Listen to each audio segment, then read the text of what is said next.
We have assembled here today to discuss and pass a resolution congratulating our scientists, the scientific community of the country, for their glorious achievement in successfully completing the Chandrayaan Mission 3.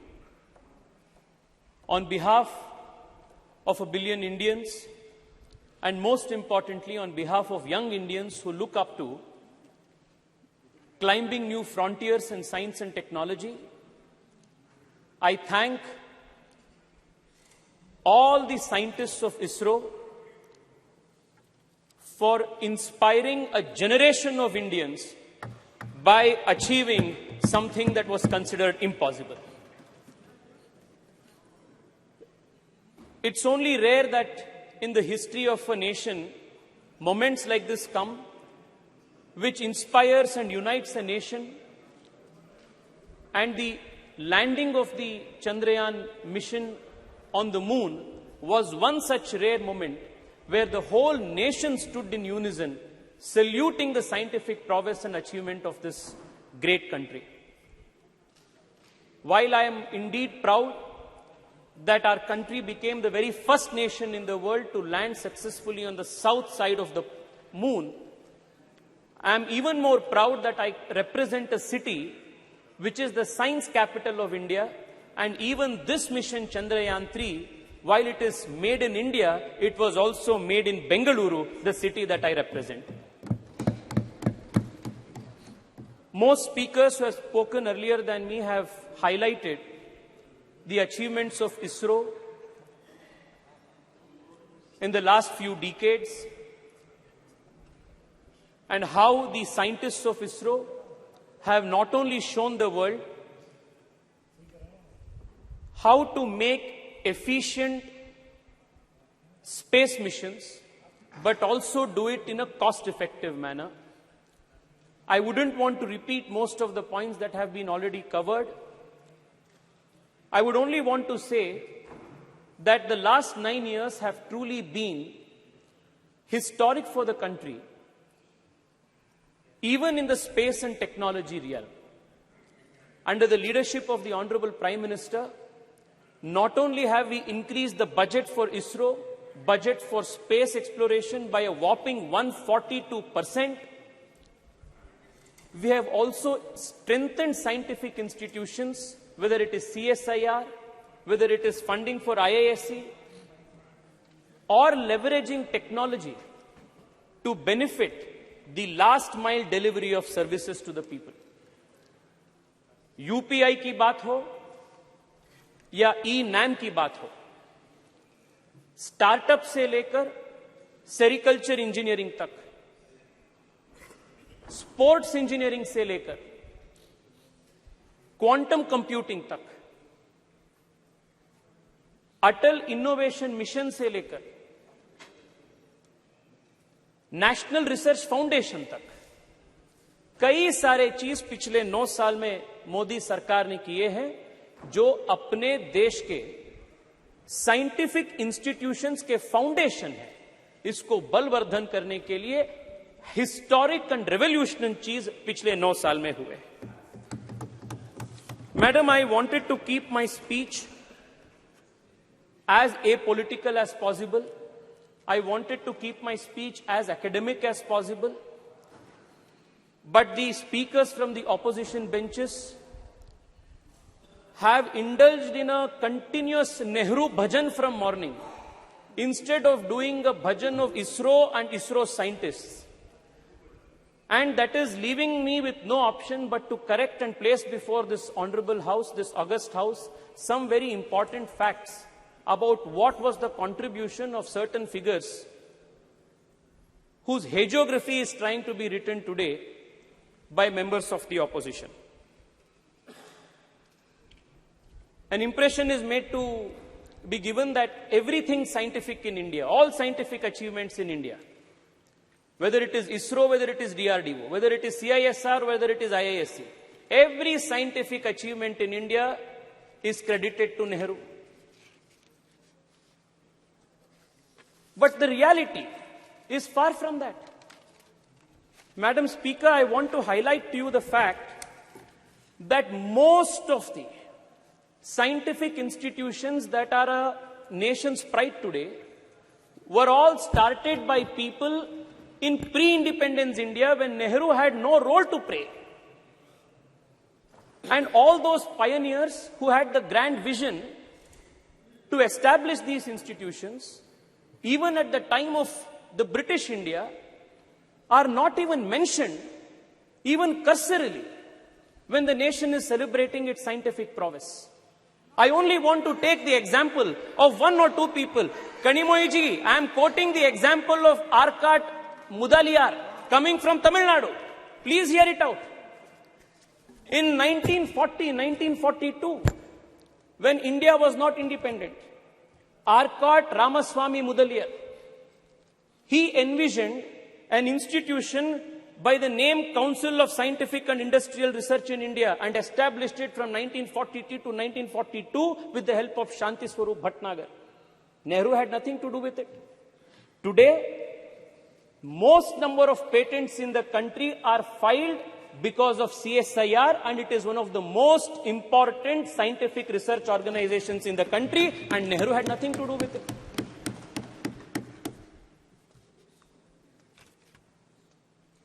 Let me tell you what role Nehru played. Immediately after independence, when the institute, CSIR, was brought under the Ministry of Industries and Commerce.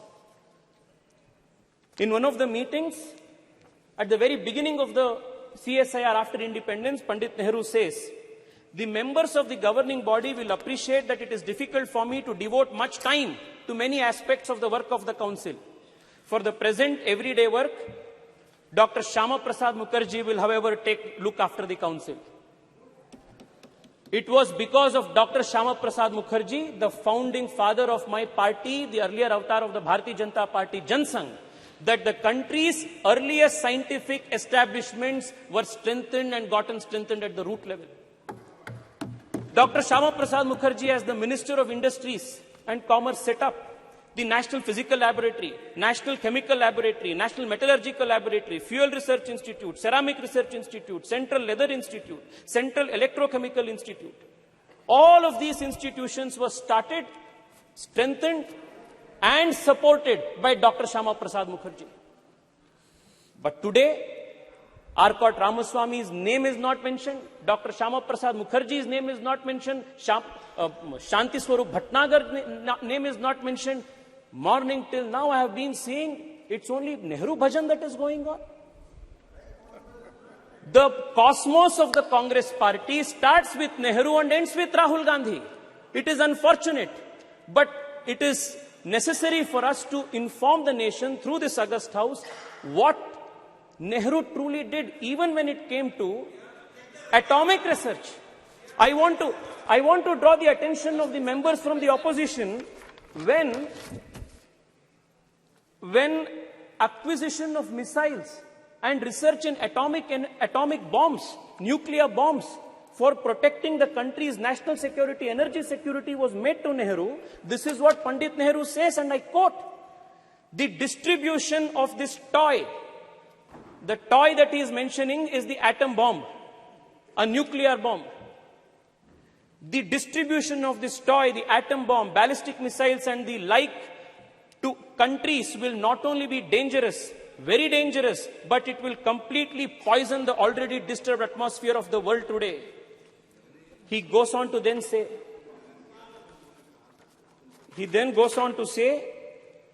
the making of the atom bomb is dangerous and dreadful, and he was the first person to advocate the resistance policy of excluding India and other Asian nations from the nuclear club, a policy that would later be written into the non-proliferation treaty that India would spend decades fighting, when he claimed that the going of this atomic weapon into an Asian country's hands would be a dreadful thing, a very dangerous thing.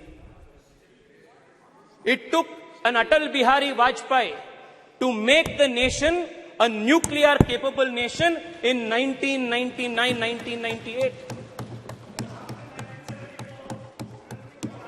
It was very different. You know, Manishji, you know the details. You know how different 1974 and 1998 was. You know what was the difference, Manish.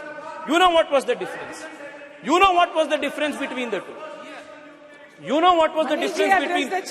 You know what was the difference between Indiraji's time and what was Atalji's time? We never did it in an apologetic matter. We did it as a matter of conviction. Okay. Madam Speaker, if you look at the history, there is one thing that will be clear. काम हमेशा दूसरों का होता है, credit तो नेहरू का होता है. Even in the case of Chandrayaan, it has been the same case. Chandrayaan first, it was our Prime Minister Atal Bihari Vajpayee who approved Chandrayaan first in 2003. What happened? It was in 2008 that the impact mission reached the moon.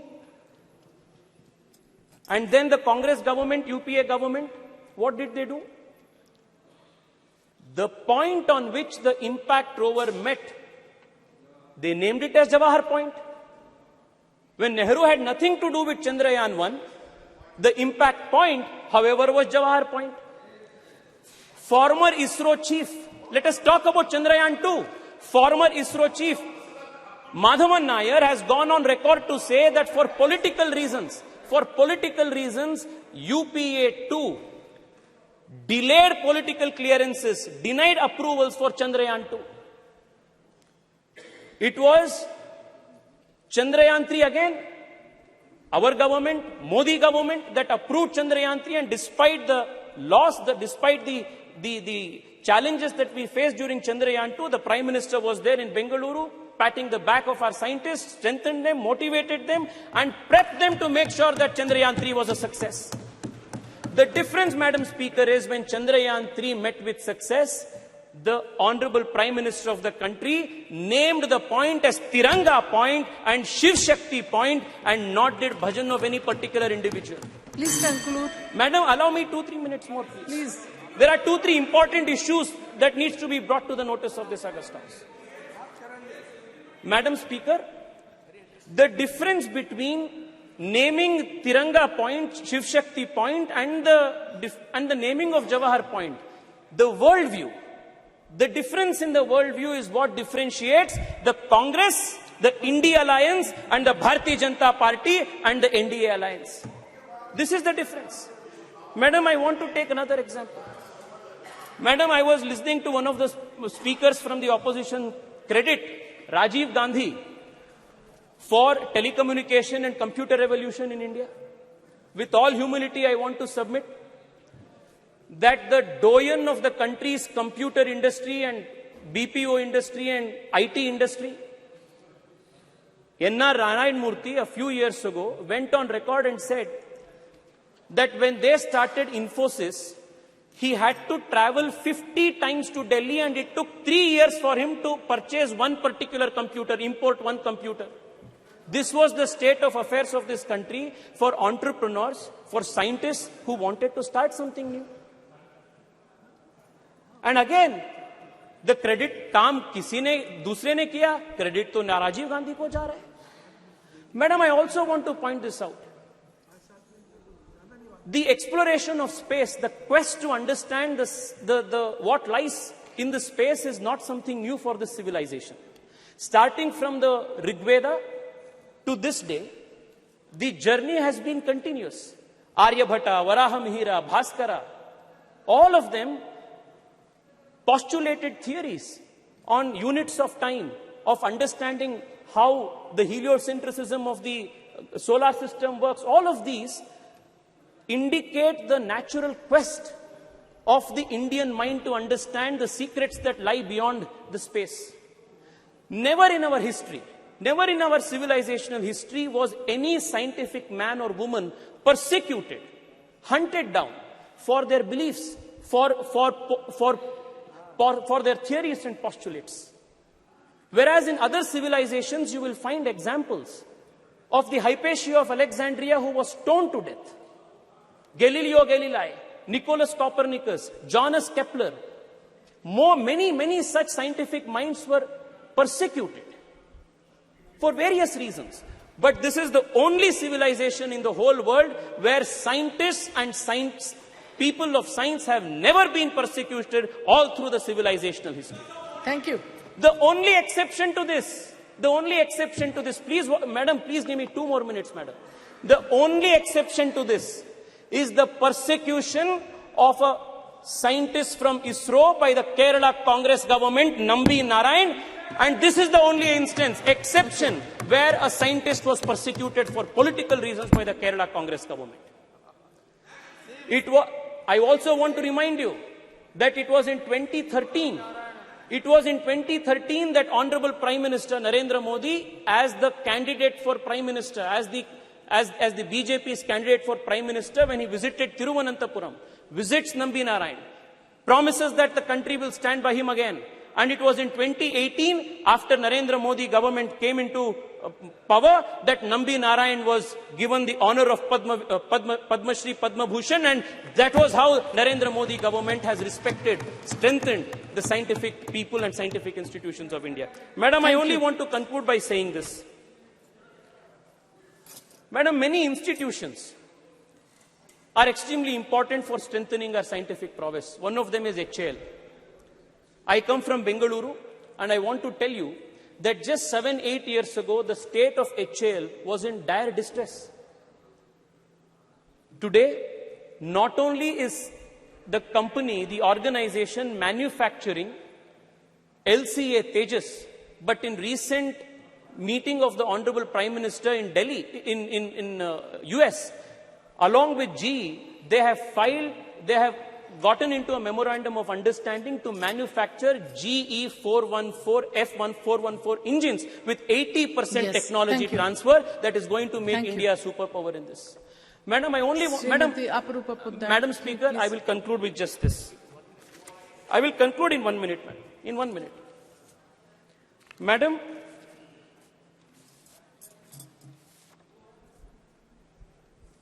the coming decade, whether it is geopolitically, whether it is energy security, whether it is any other aspect of our national politics, our geopolitics, it is going to be directly influenced by how India performs and how India takes the lead in important areas of emerging technology. And I must credit the Narendra Modi government for making India future-proof and tomorrow-ready by institutionalizing and supporting important scientific missions. I would want to read out only 4 or 5 of them. The National Quantum Enabled Science and Technology Program, National Quantum Technologies Application Program, National Research Foundation, National Supercomputer Mission, the National Green Hydrogen Mission.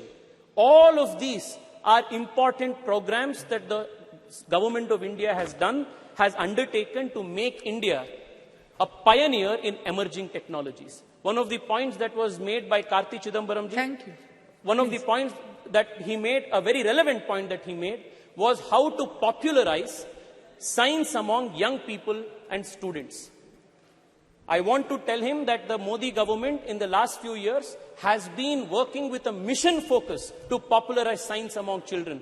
And the Atal Innovation Mission and building of 10,000 Atal Tinkering Labs in our high schools, with the objective of nurturing 10 lakh young minds who will explore the frontiers of science, is an example of how the Narendra Modi government is trying to make science and technology a popular culture in the whole country.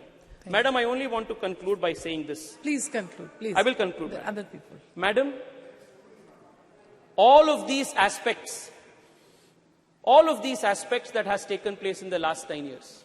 I mentioned UPI, Digital India, Startup India, to the startups that are now emerging in space technology. One of the most promising startups in space, called Pixel Space, is run by an Indian engineer who comes from a small town called Chikmagalur, has raised a few $1 million from Google. The boy, Awais Ahmed, is a CEO of this and hails from Chikmagalur. It is possible only because the Modi government opened the space technology space for private players. Madam, the next few decades is going to be extremely important for the country. In strengthening our industrial, our scientific institutions, and making India future ready, India tomorrow ready. And we are extremely fortunate that at such an important point in history, we have the leadership of Narendra Modi, who has been leading this country with such foresight and vision. I want to once again congratulate the Prime Minister for his deftful leading of this country, deftful leadership for this country at such an important time. Thank you so much.